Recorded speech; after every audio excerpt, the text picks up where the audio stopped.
Hi, hello, good morning. Welcome to today's session. Let's continue our discussion about uh, the topic which we started to discuss, that is election procedures in India. So we discuss the some of the procedures, that is first, second, third, up to third different procedures we discussed. That is uh, dividing the constituency, preparation of voters list, nomination. Under that we discussed sub stages or sub points also. Then let's continue the fourth stage. It's a electoral campaign, chunavana prachara. The different contestants, different political parties, after uh, fulfilling the scrutiny of their nomination, those who are in shortlist to contest in the final election, in order to make extreme difference from the other contestant and other political parties, it's their primary duty to approach the voters through their uh, plans, proposals, different methods can be used. Here, electoral campaign is one such important stage. It decides. It decides about the political party and also the contestant, one who is contesting in the election.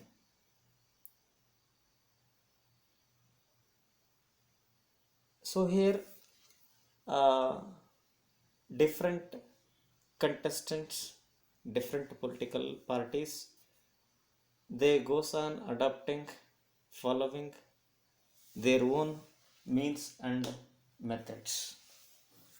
Some may organize public meetings, some may organize a door to door campaign, some may organize, some may follow different methods. Whatever they do and follow, practice, it is only to make clear to the voters that they are different to the other contestant and other political parties. Why these people are trying to convince the voters? Voting is important for them in order to uh, make their destiny. For that, the next stage, that is electoral campaign, makes or provides an opportunity for them to attract people towards themselves and their political parties. So electoral campaign from the election commission or from the authority, it will be given particular time period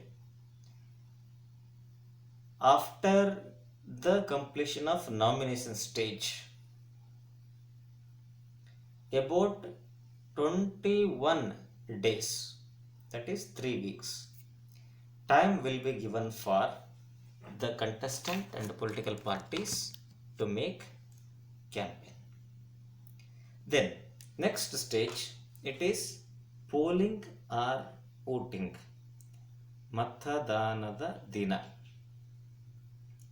So this stage clearly explains that on the particular day mentioned or announced by the authority in its notification, from each and every uh, village, community, towns, and others, a particular place is going to be reserved where all the eligible voters are allowed to cast their vote from morning 8 to evening 5 or 6. It time goes on changing depending upon the situation. So in this particular time, people are allowed to cast their vote.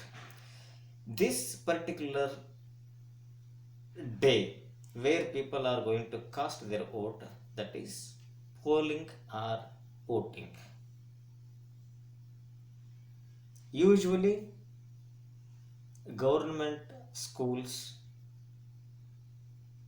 community halls, markets, and other places are used for this purpose.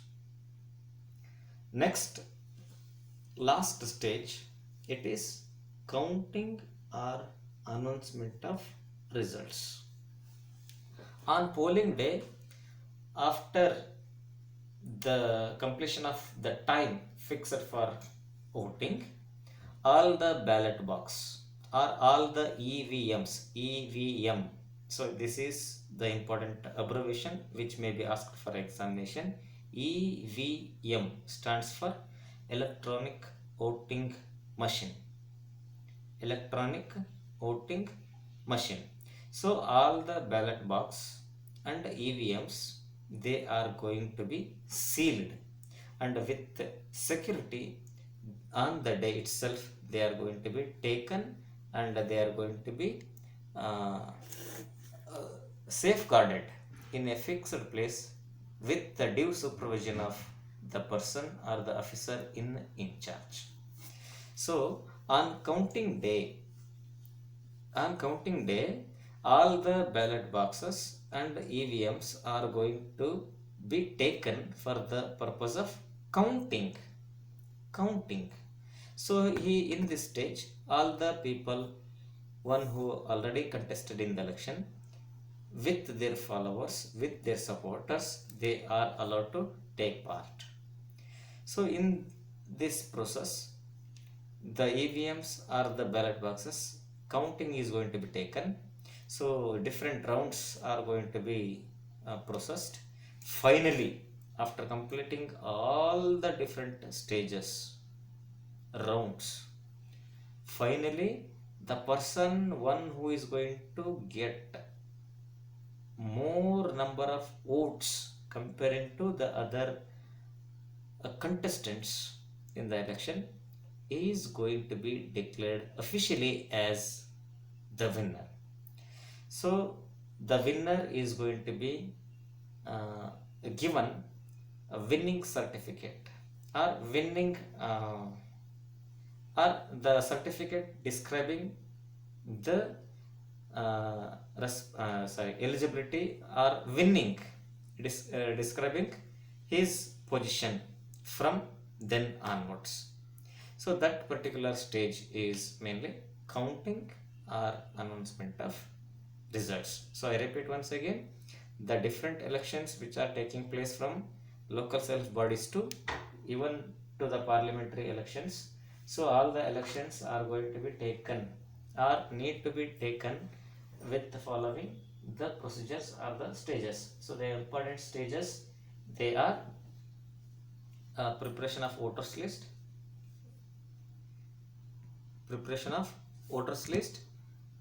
before that dividing the constituencies, preparation of voters list, then submission of nomination or nomination stage, then electoral campaign, polling day or voting day or counting or announcement. Then after this, last most important concept from the chapter, it is code of conduct. Code of conduct, ನೀತಿ ಸಂಹಿತೆ, ಚುನಾವಣಾ ನೀತಿ ಸಂಹಿತೆ. So code of conduct is mainly describing a set of rules and regulations outlining the norms, rules, and responsibilities or proper practices of an individual, political party, or an organization. So, this code of conduct is such a guideline to be followed by all the different contestants and all the political parties in the electoral campaign stage, which applies from the date of notification announced by the election commission relating to the particular elections. This code of conduct clearly explains that no particular contestant and political parties are allowed to violate the guidelines, norms, responsibilities advised by election commission. So some of the important things I mentioned here: new law and policy programs are not allowed to be introduced by the existing government. Before the election, the government which is ruling, that particular government is not allowed to introduce any such new policy or new law in order to attract the people. Then inauguration of completed works and laying foundation for new works are not allowed. ಕಾರ್ಯ ಪೂರ್ಣಗೊಂಡಂತಹ ಕಟ್ಟಡಗಳು, ವಿವಿಧ ಸರ್ಕಾರದ ಕೆಲಸಗಳು ಅವನ್ನು ಉದ್ಘಾಟನೆ ಮಾಡುವಾಗಿಲ್ಲ. ಜೊತೆಗೆ ಹೊಸ ಕೆಲಸಗಳಿಗೆ ಏನಂತ ಹೇಳ್ತೀವಿ ನಾವು, ಭೂಮಿ ಪೂಜೆಯನ್ನು ಸಹಿತ ಮಾಡೋ ಹಾಗಿಲ್ಲ. Then government property, vehicles, offices, bungalow, they are not allowed to use. Government property means like government school ground, then government buildings, community halls, or other such property, they should not be used by any party or any such persons in order to attract people towards themselves or to their political parties. And moreover, officers are not allowed. Officers in the sense, it is only applicable for the people who were already in position. ಇದಕ್ಕಿಂತ ಚುನಾವಣೆಗಿಂತ ಪೂರ್ವದಲ್ಲಿ ಇದ್ದಂತಹ ಜನಪ್ರತಿನಿಧಿಗಳಿಗೆ ಮಾತ್ರ ಇದು ಅನ್ವಯಿಸುತ್ತೆ. ಅಂದರೆ ಅವರು ಮಾಜಿ MLA ಆಗಿರೋದ್ರಿಂದ ಅಥವಾ ಮಾಜಿ ಮಂತ್ರಿ ಆಗಿರೋದ್ರಿಂದ, ಸೊ ಅವರು ತಮ್ಮ ಕಚೇರಿಯನ್ನು, ತಮ್ಮ ಬಂಗ್ಲೆಯನ್ನು, ತಮ್ಮ ವಾಹನವನ್ನು, ತಮ್ಮ ಸಿಬ್ಬಂದಿಯನ್ನು ಯಾವುದೇ ಕಾರಣಕ್ಕೂ ಬಳಸೋ ಹಾಗಿಲ್ಲ. ಅಂಥ ವ್ಯಕ್ತಿಗಳು ಸಾಮಾನ್ಯ ಪ್ರಜೆಯಂತೆ, ಸಾಮಾನ್ಯ ಸ್ಪರ್ಧಿಯಂತೆ ಚುನಾವಣೆಯಲ್ಲಿ ಸ್ಪರ್ಧಿಸಬೇಕು. So with this we completed the chapter electoral politics. Thank you one and all.